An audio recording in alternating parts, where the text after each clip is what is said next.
like many of the speakers here, I don't have much of failures in my life. And my journey is more of how you live for your passion.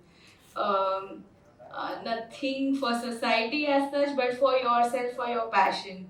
Um, so starting, I'll briefly give you an idea. So I'm a Gujarati, born and brought up in a typical Gujarati family, and professionally I'm a journalist and also hold license for advocacy. But I have my business in travel industry. So how all this started is so I was very much inclined towards arts since the beginning, but then during that time it was like arts kaun karta hai jinko percentage 50-60% I you take up art. So then I was forced to take commerce for 2 years, and I badly flunked in maths. I used to do great in all the other theoretical subjects. So finally, I decided that I will go for my another passion. That was, I mean, at that time journalism was booming, so I wanted to do something, something exciting. So that's why I took up bachelor's of mass media against my family. They were not very much keen because either you can go into advertising or journalism, which wasn't kind of into their life system.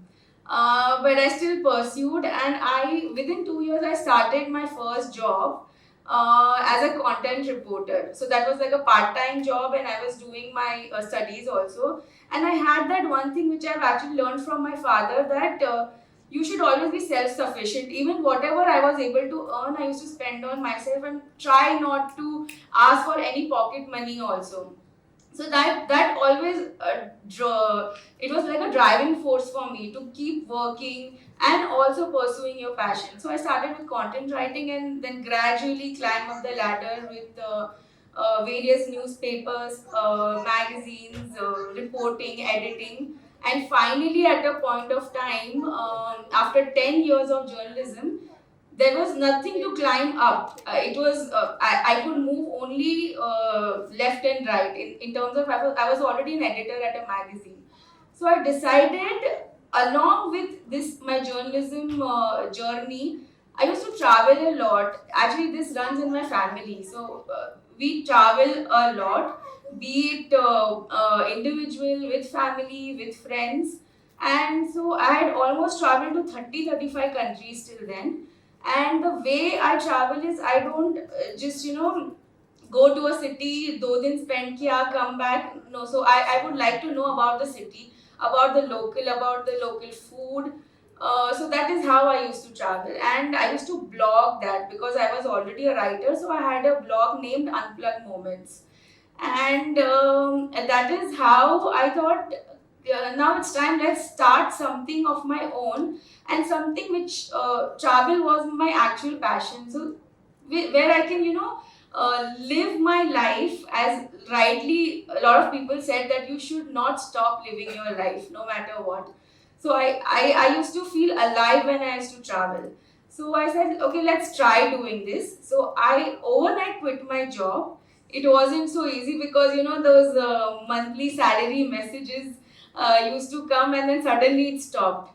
And I had no background, no connect whatsoever in travel industry. So everything I had to figure out. I luckily with journalism I had some idea, how to network.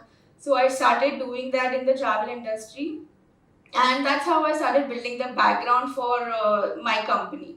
I was very sure that I don't want to get into a very typical travel company. So what I tried to do was that the way I travel, I will start planning similarly for my clients. So even if it is at a premium cost. It took 6 months for me to crack my first client, and also somebody said that it generally during these times relatives and friends don't come into play. So rightly that happened with me. So it came via a source, my first client, and even they took little time to put that trust in me, because suddenly there is this new company, and how do they work and all. But luckily it went through, and from that point onwards there was no going back. This was 5 years back. 2019 was our peak wherein we had almost 250 plus clients, and we cater only to reference base and only customized travel planning. So it takes a lot of effort. Now during all this journey, so when I was into journalism, that was also I don't remember her name, but she rightly said that मैं पहले कर लेती हूँ और उसके बाद बताती हूँ. I did the same thing because the family was against journalism. जो notion होता है that late nights and entertainment journalism wherein you have to go to the parties and all. So I took up the job and then I informed them, and after I think a year or so, my dad and mom, they proudly used to say that my daughter is a journalist. And similarly for business also, I faced little problems. So it was like कि business करके कैसे, मतलब how will you be able to do? You have no idea, and it was kind of self-funding, and you are stopping your monthly salary. So I said no, but then I want to pursue. I want to do something of my own, and this is my passion. So might as well. I'm very confident in this. So I want to give it a try. So again, it was kind of a lone journey, except that my husband used to support me that it's your passion, so go for it. And finally, after 5 years, I can say that I'm quite successful and I'm still learning, I'm still growing though. But then now people proudly perceive me that you are a businesswoman. What you wanted to do, you are achieving it. So there is this one learning from this, that go for your passion and don't stop. Even if you get success, and maybe it takes time for success to come to you, or maybe it takes time to reach where you want to, but never stop pursuing your dreams. So I think in and all, so no soft story as such, but then kind of just a simple message that just go for it and keep going for it.